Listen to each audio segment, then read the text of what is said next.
ठीक, देखिए बेटा इधर ध्यान से। बायोलॉजी क्लास 10th की साइंस के बायोलॉजी में बेटा चैप्टर नंबर 4 में आनुवंशिकता वाले चैप्टर में हमने कल आपको डीएनए और गुणसूत्र तक करा दिया था।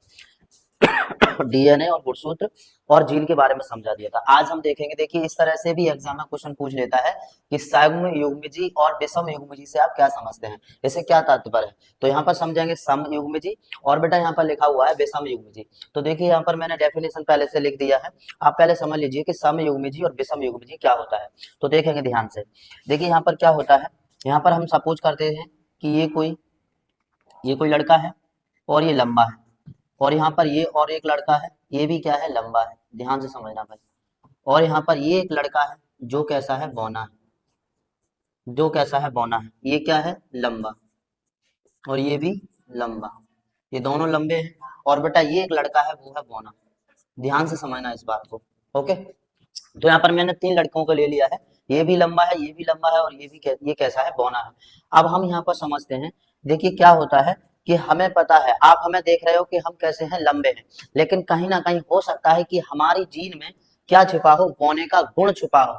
तो जब बौने का गुण छिपा होता है जीन में, पता कैसे चलेगा कि भाई इसका बौने का गुण छिपा है या कोई और लक्षण पाया जा रहा है। तो वो किससे पता चलता है, जीन से पता चलता है। ये मैं पहले आपको बता चुका हूँ, ठीक है। तो पता चलेगा जीन से।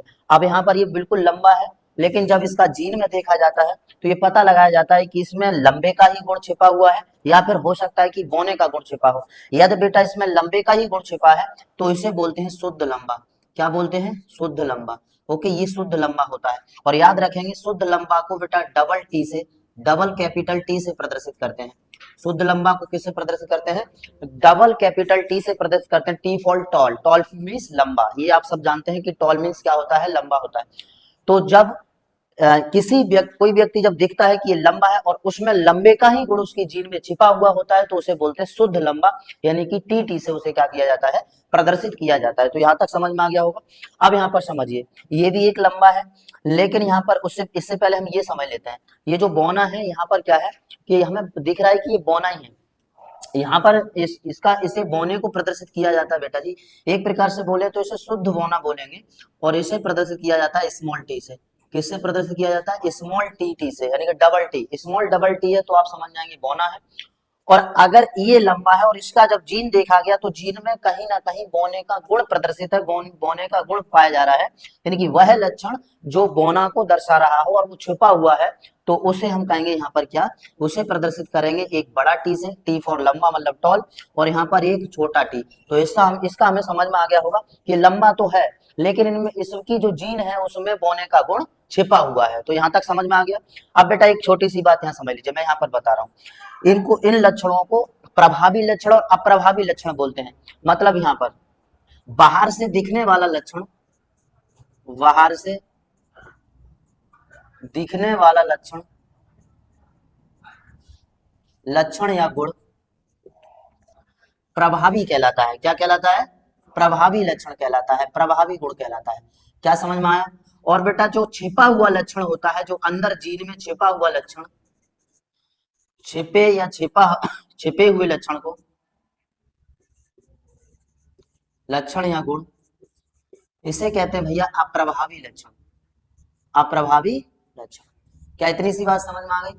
ओके बेटा, अगर बाहर से कोई लक्षण दिख रहा है, जैसे बाहर से मैं दिख रहा हूं कि मैं लंबा हूं, तो वह कौन सा लक्षण होगा, प्रभावी लक्षण होगा। अंदर से दिख रहा है, अंदर से छिपा हुआ जो लक्षण है वो जीन में पता लगता है कि छिपा हुआ लक्षण है, लेकिन इसमें ये बौनेपन का भी लक्षण है, तो वो कैसा होगा, अप्रभावी लक्षण कहलाएगा। कोई प्रॉब्लम यहाँ पर। तो बाहर से दिखने वाला लक्षण प्रभावी लक्षण, अंदर छिपा हुआ लक्षण अप्रभावी लक्षण। यहाँ पर शुद्ध लंबा तो डबल टी यानी कैपिटल टी, और यहाँ इसे कहेंगे बेटा ये लंबा है, लेकिन इसे कहेंगे ये इसमें बौने का लक्षण छिपा हुआ है, तो इसे कहेंगे संकर लंबा। क्या कहेंगे, संकर लंबा। इसे कहेंगे संकर लंबा। तो यहाँ पर एक कैपिटल टी है और एक स्मॉल टी है, यानी कि टी फॉर टॉल यानी कि लंबा, और स्मॉल टी फॉर यहाँ पर क्या हो गया, यहाँ पर बौना, तो इसे कहेंगे संकर लंबा। तो यहाँ तक समझ में आ गया।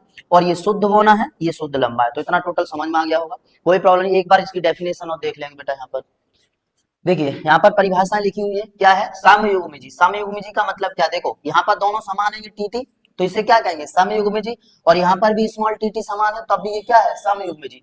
तो यहाँ पर लिखा हुआ है, जब किसी जीन जब किसी विशिष्ट जीन के दोनों एलील, एलील मतलब क्या होते हैं बेटा, यहाँ पर ये जो टीटी लिखा हुआ है यही एलील होते हैं, जिन्हें बेटा बोलते हैं या करके बोले तो युग्म विकल्पी भी बोलते हैं, यानी कि युग्म विकल्पी भी बोलते हैं।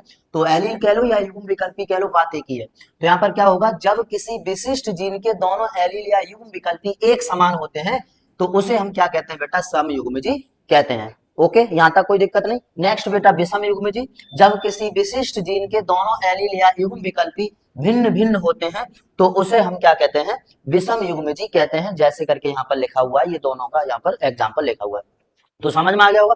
दोनों एलील कैसे हो, समान, तो क्या हो जाएगा, समयुग्मजी। और दोनों एलील कैसे हो, भिन्न, तो क्या हो जाएगा, विषम युग्मजी। तो इतना आप पहले नोट डाउन कर लीजिए, फिर इससे समझेंगे बेटा जी। नेक्स्ट मेंडलीव के नियम, ध्यान से समझोगे, वेरी वेरी मोस्ट इंपोर्टेंट नियम है मेंडलीव के नियम। ये हर सेशन में पूछा जाता है, यहाँ पर मैंने लिख दिया है, ये देखिए यहाँ पर ध्यान से। मेंडलीव का नियम, यहाँ पर इन्होंने दो नियम दिए थे। सबसे पहला नियम इनका क्या था बेटा, प्रथम नियम, जिसका नाम है बेटा एकल संकर संकरण का नियम। तो यहाँ पर सब समझ, एकल संकर संकरण का नियम, संकरण का मतलब मैं पहले बता चुका हूँ, वहां पर क्या होता है, क्रॉस, क्रॉस का कराना, यानी कि पौधों में जो पेड़ पौधों में होता है उस क्रिया को क्या कहते हैं, संकरण कहते हैं। जीव जंतुओं में होने वाली क्रिया को क्या कहते हैं, मैथुन कहते हैं। तो यहाँ पर ये समझ में आ गया होगा, इसका नियम लिखा हुआ है बेटा, जब एक ही लक्षण को देखते हुए, मेंडलीव ने जब एक ही लक्षण को देखते हुए संकरण कराया था, तो यह जो प्रक्रिया होती है वह क्या कहलाती है, एकल संकर संकरण कहलाती है। ओके, जैसे यहाँ पर शुद्ध लंबा और शुद्ध बौना का संकरण इन्होंने आपस में कराया। तो यहाँ पर ये कोई पौधा है जो शुद्ध लंबा है और ये कोई पौधा है जो बौना है। यहाँ पर शुद्ध लंबे को किससे प्रदर्शित करते हैं, डबल टी, कैपिटल टी से, और बेटा बौने को स्मॉल टी मतलब डबल टी से, स्मॉल डबल टी से, ठीक है। इनमें जब संकरण कराया था तो मेंडलीव ने ये देखा, टी टी यानी एक कैपिटल एक स्मॉल, फिर टी टी एक कैपिटल एक स्मॉल, फिर टी टी एक कैपिटल एक स्मॉल, फिर टी टी एक कैपिटल एक स्मॉल।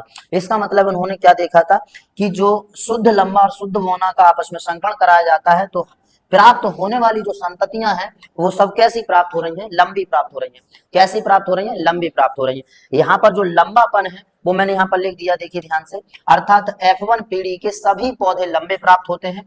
अतः पौधे का लंबापन प्रभावी लक्षण को, जबकि पौधे का बौनापन अप्रभावी लक्षण को दर्शाता है। तो यहाँ पर समझ में आ गया होगा, अप्रभावी लक्षण मतलब छुपा हुआ लक्षण, प्रभावी लक्षण मतलब दिख रहा हो, वह लक्षण क्या होता है, प्रभावी लक्षण होता है, जो बाहर से दिखने वाला लक्षण होता है। तो ये सब आपने समझ में आ गया होगा, इतना पूरा आप नोट डाउन कर लीजिए, ठीक है।